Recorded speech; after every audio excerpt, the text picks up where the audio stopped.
న్యూయార్క్‌లో మందాని విజయం వెనకాల తేడాలున్నాయంటూ ఇప్పుడు ట్రంప్ టీమ్ ఒకటి project చేసుకొస్తుంది.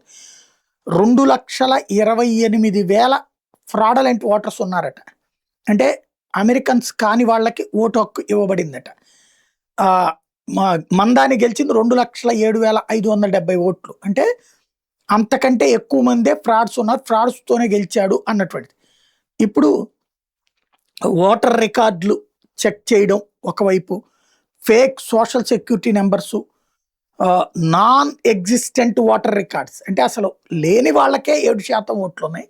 Social security numbers 6% మందిది fake అని తేలింది.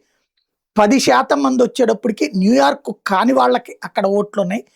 1% మంది సోషల్ సెక్యూరిటీ నెంబర్ ఉన్న చనిపోయినటువంటి వాళ్ళు కూడా ఉన్నారు. వాళ్ళకి సంబంధించి కూడా నడిచింది. ఓవరాల్‌గా వచ్చేటప్పటికి పక్కా ప్లాన్‌తోనే డెమోక్రాట్స్ ఇదంతా చేశారన్నటువంటి ట్రంప్ టీమ్ ప్రొజెక్ట్ చేస్తోంది.